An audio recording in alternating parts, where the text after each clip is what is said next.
sahi. Ang mga magtutuo nga Hudeo nga taga-hupil nga puyog ni Pedro na tingala ang Diyos nga bubuusab sa Augusta nga mao ang Espiritu Santo ngadto sa mga dili Hudeo. Kay nakadungog sila sa mga dili Hudeo nga nagsulti sa laing mga pinulungan o nagdaig sa pagkagamhanan sa Diyos. Si Pedro mingon, kining mga tawhana nakadawat sa Espiritu Santo, ingon nga kami nakadawat usab. Duna ba kaninyo'y makatubo nga bunyagan sila pinaagi sa tubig? Busa, misugo siya nga bunyagan sila sa ngalan ni Jesucristo. Unya, gihangyo nila siya nga magpabiling uban kanila, sulod sa pipila kaadlaw. Ang tulo sa Ginoo. Salamat sa Diyos.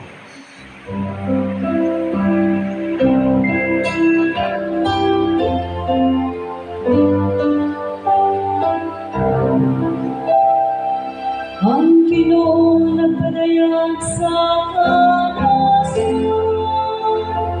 sa iyang makaluluwas na gabon. Ang Ginoo nagpadayag sa kanasuran, sa iyang makaluluwas na gabon. Awiti ang Ginoong bagong hangin, kay naghimo siya katingalaang mga buhay. Ang iyang tungkamot nagkakabot o kadangganan ng kaniyan, ang iyang balaan nga butong. Ang Ginoo nagpadayag sa kanasuran, sa iyang makaluluwas na gabon. Ang Ginoo nagpadayag sa iyang kaluwasan, sa tubangan sa kanasuran, iyang ipadayag ang iyang katawan.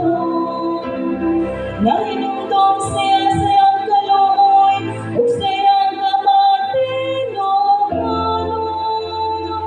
alam sa balay ni Israel. Ang Ginoo nagpadayag sa kanasuran, sa iyang makaluluwas na gabon. Ang tanang kautlanan sa yuta, nakakita sa kalwasan mo sa akong Diyos. Awitin na malipayon ang Ginoo, kamunta na kayutaan. Sigit na mo sa pag-awit, pag-awit ka mong pagdaling. Ang Ginoo nagpadayag sa kanasuran, sa iyang makaluluwas na gabon.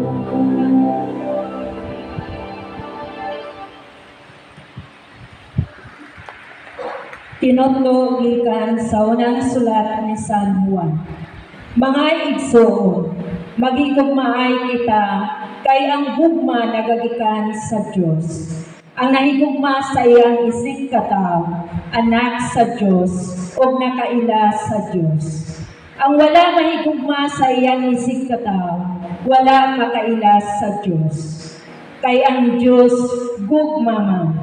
Gipadayag sa Diyos ang iyang gugma, pinaagi kanato sa pagpadala sa iyang buktong anak, nganhi sa kalibutan. Aron makabaton kita sa kinabuhing walay katapusan, pinaagi kaniya. Ang matuod nga gugma mao kini, dili kita'y maoy unang nahigugma sa Diyos, kundili siya maoy unang nahigugma kanato. O gipadala niya ang iyang anak, aron pinaagi kaniya, mapasaylo ang atong mga sala, ang pulong sa Ginoo.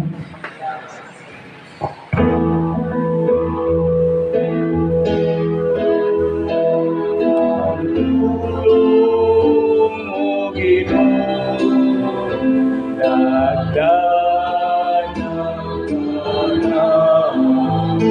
sa dalan sa katanong, padulong sa kinarian mo. Hallelujah, hallelujah, hallelujah, hallelujah.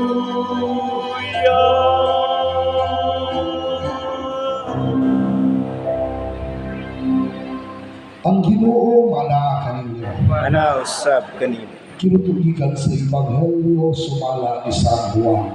Imayawan ikaw, O Ginoo. Si Jesus mingon sa iyang mga tinunan, nahigugma ako kaninyo, ingon nga ang amahan nahigugma kanako.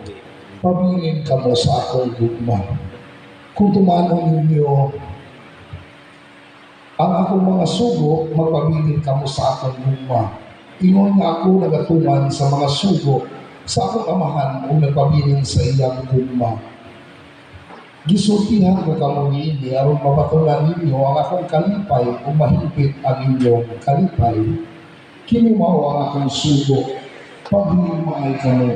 Ingon nga ako nahigugma kaninyo.